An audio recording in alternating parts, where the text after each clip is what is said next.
The American President Donald Trump is headed for Asia for a high-stakes visit.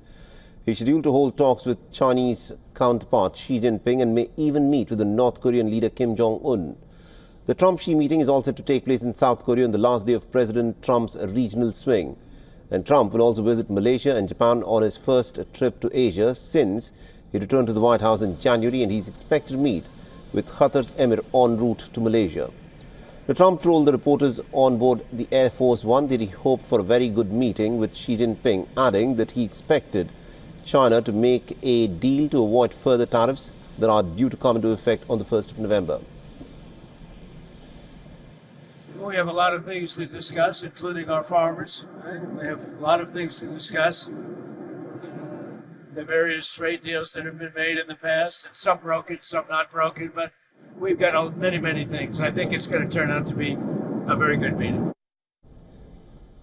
Indicating the sanctions imposed by the United States and Russia's two oil giants days ago, Trump is seeking China's help to pressurize Moscow into negotiating a peace deal in Ukraine.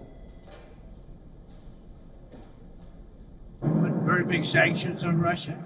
I think those sanctions are going to be, they're very biting, they're very strong.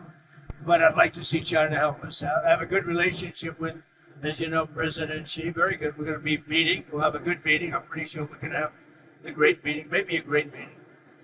But I think we're going to do some good business. One of the things we'll talk about is the Russia-Ukraine. They're killing 7,000 people a week. Soldiers, mostly soldiers. And we'll certainly be talking about that. He'd like to see that end too. Trump also added to speculation that while on the Korean Peninsula, he could meet with Kim Jong-un for the first time since 2019. Well, I would if he would contact. I mean, I was, the last time I met you, and I put it out over the internet that I'm coming to South Korea. If he'd like to meet, I'm open to it, certainly. We had a very, yeah, I'd do it. I mean, if you want to put out the word, I'm open to it. You know, they don't have a lot of telephone service.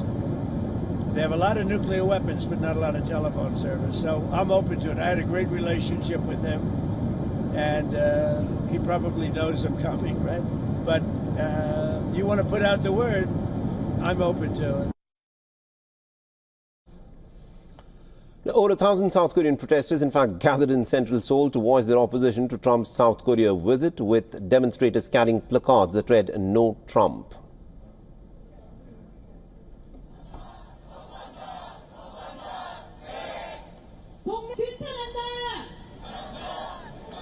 Trump's first stop will be Malaysia for the ASEAN summit, a meeting that he had skipped several times in his first term. Trump will also oversee the signing of a peace accord between Thailand and Cambodia as he continues his quest for a Nobel Peace Prize. Trump also acknowledged the Malaysian Prime Minister Anwar Ibrahim's role in addressing the Thai-Cambodia conflict. So Malaysia helped us. One of the reasons I'm going to Malaysia is they were very much involved in the whole thing, Thailand and all that. I told the leader of Malaysia, who's a very good man, I said, I think I owe you a trip. That's why we're stopping in Malaysia for that reason. Malaysia was very much involved.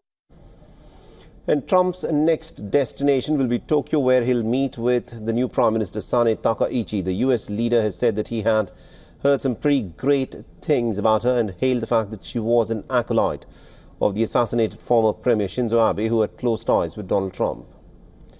On Thursday, Trump will be meeting with Xi for the first time since his return to office, setting the tone for the meeting.